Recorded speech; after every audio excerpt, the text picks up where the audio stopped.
how to identify opportunities for daily Kaizen. Now, when people think about continuous improvement, very often they make the mistake of thinking that continuous improvement is about trying harder or being more careful in order to not mess up something, or working faster, in order to improve the way we work. And it really isn't about that at all. In fact, Kaizen most of the times is about removing things to the way that we work. Now, let me make a pause here and actually say that you can Kaizen or improve many things. You can improve your products, your services, even your workspace so it's safer and more orderly. Now, today in this video, I'm going to talk about how to find daily opportunities for improvement on your processes, on how you do work. And many of these things, you can actually apply them even to your personal life, your daily routines of even waking up and making breakfast and getting ready to go to work. Now, again, back to Kaizen, which means changing for the better, and about removing things that are not adding value to the way that you work. What does value mean in the first place? Well, from the eyes of your customer, value is anything that transform whatever you have in front of you, materials or a work in progress, closer to the final product or service that your customer is expecting and that they're willing to pay for. Now, if there's any activity that doesn't contribute to that, that is non-value adding, which is also known as waste. Now, the test of fire here is asking yourself, would the customer be willing to pay for this? Yes or no? And if you see that the customer would not be willing to pay for that, then it's very likely that it's waste and you should seek to eliminate it or reduce it if you can eliminate it.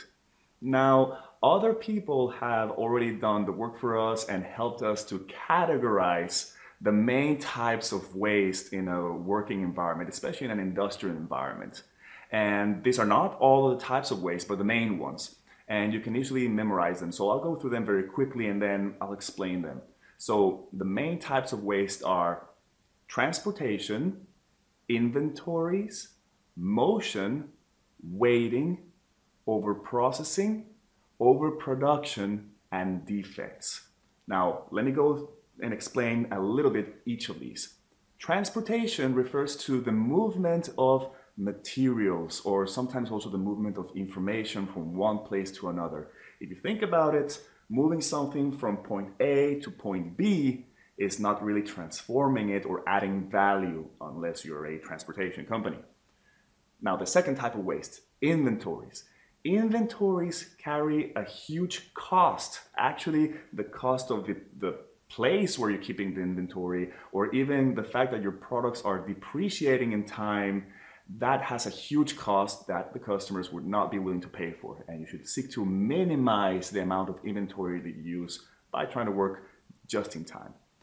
Now, the next type of waste, which is motion, now refers to movement of people. So if you are moving from point A to point B and moving a lot and taking several steps in order to perform a single task, then you should question whether you can bring all those different things together in a single place, or you have to move less, because otherwise it's wasteful motion. The next one is waiting. I think everybody understands that waiting, whether it's a part waiting to be moved to the next place, or waiting to be processed, or the fact of you as an individual waiting for a decision, waiting for a machine to be finishing a process, that is also a waste of the time. The next type of waste, which I mentioned, was overprocessing, or extra processes that are not necessary or valuable to the customer. An example could be, for instance, when a part is being washed in one process, then it's being moved elsewhere and is being washed again. Well, one of those two washings are not being valuable or wasteful. Then the next type of waste is overproduction.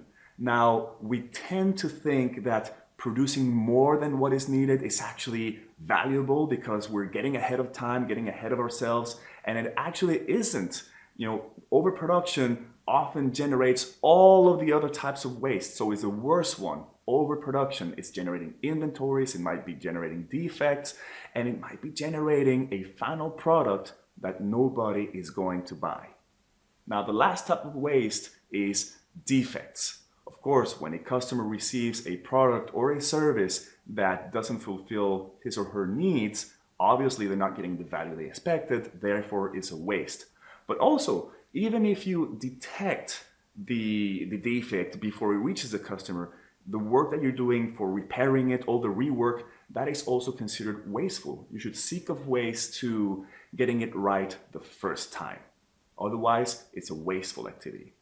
Now, very often people also talk about an eighth waste, which is the underutilization of people's capacities, people's talents.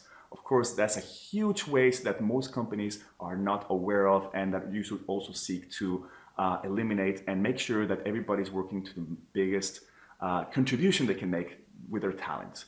Now, these are not all the wastes that are out there. There's probably way more types and categories. Don't worry too much about it, about categorizing where this waste falls in the types and categories. If you identify something that is not adding value to your customer, just go ahead and eliminate it if possible, or otherwise just reduce it.